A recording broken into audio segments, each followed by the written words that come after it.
Breaking News. Cai o número de morte e de transmissões de Covid pelo Brasil. Será o fim da terceira onda? E um estudo com mais de 11 mil crianças hospitalizadas pela Covid faz o maior raio-x dessa faixa etária pelo Brasil. Babaca é pouco. Profissionais de saúde burlam a lei e tomam escondido uma terceira dose de vacina. Mickey Mouse salva o dia outra vez. Pesquisa feita com ratos nos Estados Unidos pode trazer uma luz sobre a temível trombose trombocitopênica das vacinas de vetor viral. Melhor de 3, parte 2. Novas pesquisas demonstram um aumento da eficácia das vacinas de Covid quando feitas em 3 doses. Senhoras e senhores, esse é o Breaking News, o jornal que acha que dose mesmo é convencer o brasileiro a tomar a vacina que tem no posto. Cai a transmissão e as mortes. Será o fim da terceira onda?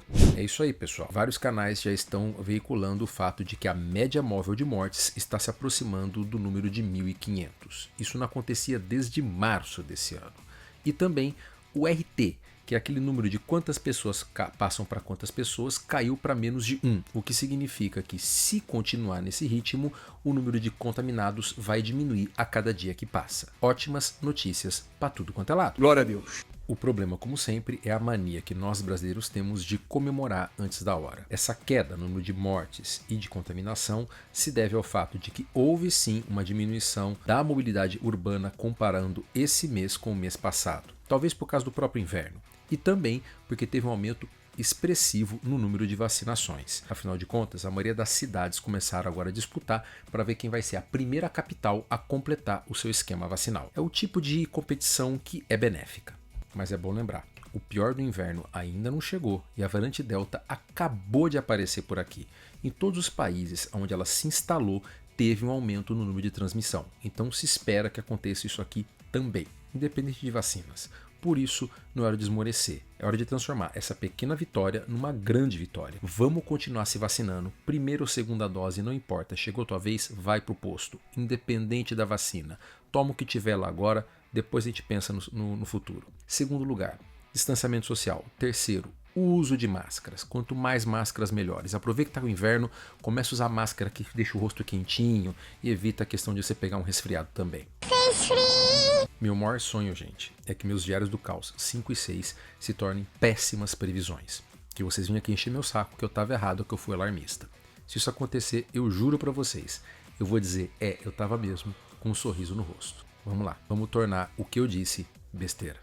Covid em crianças. Estudo faz o maior raio-x dessa faixa etária no país. Em janeiro desse ano, saiu uma revisão sistemática de 138 países que colocou o Brasil entre um dos que tem o maior índice de mortalidade nessa faixa etária. Isso estimulou alguns pesquisadores a poder fazer um compilado e descobrir os porquês desse número tão terrível. Portanto, foi feita uma revisão de mais de 12 mil pacientes internados, que traz algumas informações que ainda são bem limitadas, afinal de contas, a maioria esmagadora das crianças que pegam Covid não vão ser internadas, mas traz alguns dados que já colocam uma luz do porquê nós somos campeões de mortes em crianças. É importante frisar que crianças e adolescentes sofrem muito menos da Covid. Menos de 0,5% de todas as mortes de Covid no Brasil até agora são nessa faixa etária. Mas só neste ano já morreram mais de 1.500 crianças e adolescentes de Covid. É um número superior a qualquer outra doença que pode ser evitada através de vacinas, como sarampo e catapora. E o que esse estudo mostrou?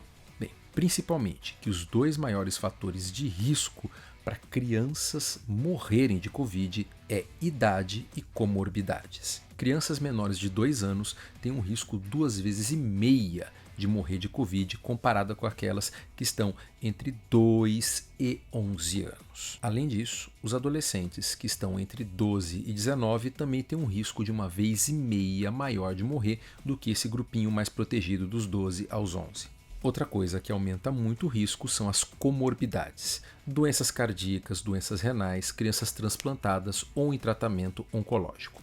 Qualquer uma dessas situações dobrou o risco de morte nas crianças com Covid. As únicas exceções ficam para a síndrome de Down, que triplica o risco de se morrer de Covid, e a asma, que ao invés de aumentar o risco, diminui. Provavelmente, como algumas pesquisas demonstram, por causa do próprio tratamento. As medicações que estão sendo usadas para asma leve e moderada parecem ajudar na Covid. Mas é óbvio, estamos falando de Brasil. O maior fator de risco em relação à morte da Covid foi o acesso a serviços de saúde de qualidade. A diferença entre os estados brasileiros em relação à morte é brutal. Para você ter uma ideia, crianças indígenas têm 3 vezes mais chance de morrer do que uma criança branca. Mais do que isso, entre as crianças, de cada 10 mortes, 3 poderiam ter sido evitadas se essas crianças tivessem tido acesso a UTIs. Estima-se que em torno de 15% das mortes em crianças eram mortes evitáveis. Crianças, bebês, adolescentes, vidas jovens que poderiam ter sido salvas se não fosse a falta de recursos em geral. Então, para fechar, o que esse estudo mostrou para a gente são certos buracos que têm que ser preenchidos o mais rápido possível. Nesse momento, nós estamos discutindo a vacinação dos adultos. Sequer chegamos nas crianças porque, como eu disse, naturalmente elas são protegidas. Mas tem crianças que são menos protegidas do que outras.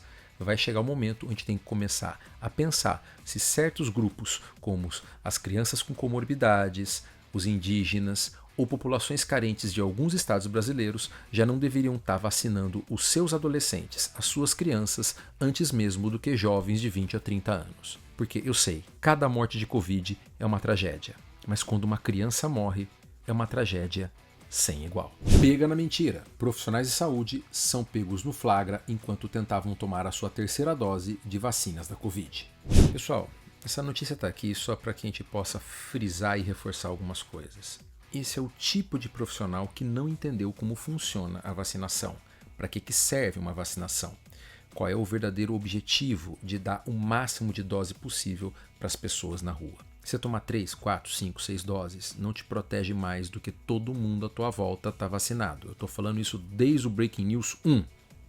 Então, essa pessoa não consegue entender que 3 doses no braço dela valem menos do que 2 no braço dela e 1 no braço de uma pessoa que ele atenda como médico ou do vizinho dele.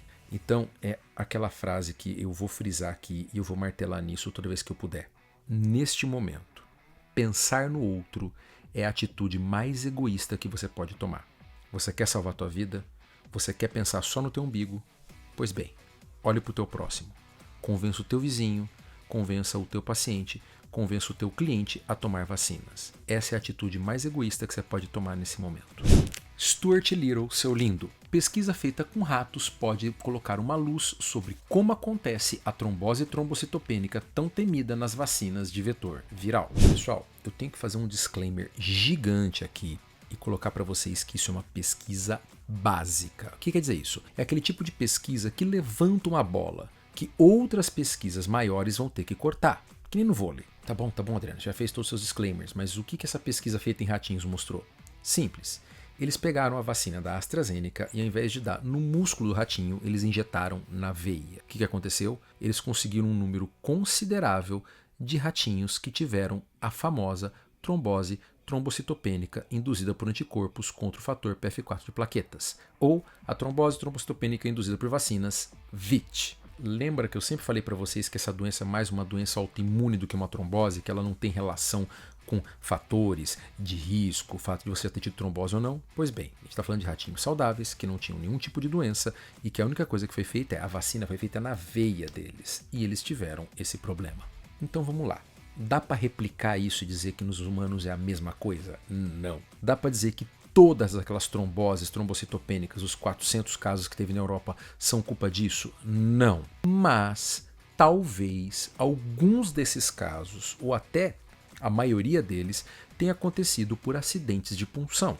Ou seja, na hora que a pessoa foi dar a vacina, a enfermeira não fez a técnica clássica de aspirar para ver se não pegou uma veia e uma parte da vacina, ou toda ela, foi parar no sangue do paciente e não no músculo. Isso pode ser o mecanismo pelo qual esses 400 indivíduos tiveram essa complicação rara e perigosa. E os números batem. A complicação é tão rara quanto o risco de um profissional técnico de enfermagem muito bem formado cometer esse deslize ou um paciente ter alguma coisa, uma condição física dela que faça que isso aconteça. De uma forma ou de outra, isso também pode dizer um pouquinho sobre os nossos profissionais. Aqui no Brasil até agora, a gente não teve nenhum caso confirmado.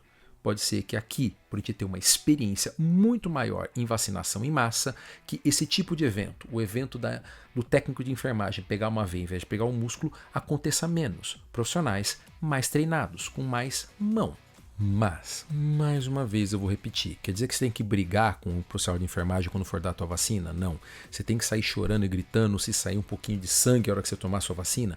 Também não. Mas é mais um exemplo daquilo que eu falei lá atrás. Existe algum fator oculto que a gente ainda não sabe que está relacionado com esses eventos de trombose trombocitopênica, porque aconteceu muito lá e pouco, ou pelo menos de registrado oficial, nenhum até aqui. De uma forma ou de outra. É mais um exemplo de que alguma coisa a mais existe nessas complicações do que simplesmente ser uma mulher jovem e tomar a vacina. E uma outra prova que, pelo visto, Deus ainda é brasileiro. É pra aplaudir de pé! Número mágico. Oxford AstraZeneca lança trabalho sobre 3 doses do seu imunizante e Reino Unido começa a repensar o número de doses entre seus idosos. Parece que a modinha que Cuba lançou... Então ele é? Tá, eu vou parar com essa piada besta. A modinha que Cuba iniciou de fazer vacinas de 3 doses e que o Chile já está começando a querer adquirir, virou febre. Oxford lançou um trabalho mostrando que 3 doses da sua vacina causam um aumento importante da imunidade. Tipo assim, a diferença entre o número de anticorpos numa pessoa que tomou a 3ª dose é maior do que entre a primeira e a segunda. Para completar, devido ao aumento no número de casos por causa da variante Delta, o Reino Unido já está começando a cogitar a 3ª dose, agora para setembro, entre as pessoas mais vulneráveis, idosos e profissionais de saúde. Isso de qualquer imunizante, seja Oxford AstraZeneca, seja a Pfizer. A lógica, gente, é a seguinte: existem certas doenças que você dá 3, 4, 5 doses não vão fazer grande diferença. Existe um platô, vamos dizer assim, existe um limite do qual o corpo consegue responder aos estímulos que você dá para ele. Parece que a Covid ainda tem espaço para uma 3ª dose dar um boost, né? Dar uma ampliada na imunidade que você consegue através das vacinas. Além disso, não estão pensando só num aumento no número de anticorpos, mas o fato de que lá para setembro, outubro, nesses países que estão pensando em dar uma 3ª dose, você já pode dar uma vacina atualizada.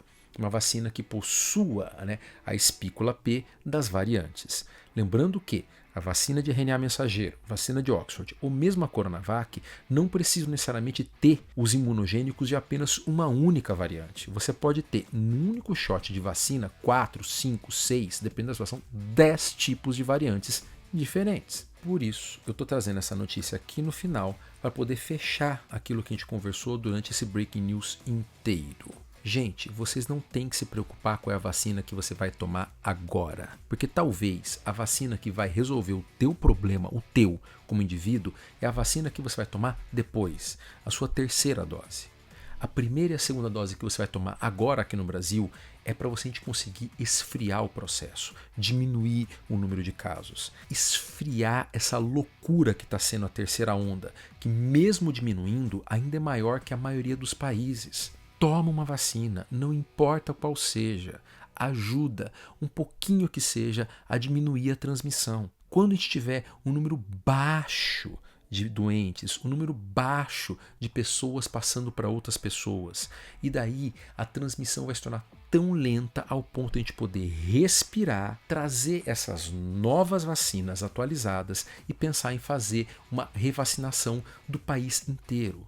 Isso é fácil para a gente. A gente já conseguiu vacinar 10 milhões de pessoas por dia. A gente só não está fazendo isso agora porque a gente está perdido e está sem vacinas. Então, repito, toma a vacina que tem no posto. Faz a tua parte. Vamos ajudar a diminuir, a zerar, a afogar, a apagar esse incêndio chamado 3ª onda. Quando isso acontecer, se você tomou Coronavac, AstraZeneca ou o que seja, com certeza lá para o final do ano já vai estar chegando as vacinas 2.0 e daí, meu querido, você escolhe a dose que você quiser para a tua terceira. Finalmente a gente pode entrar no ano de 2022 completamente imunizados.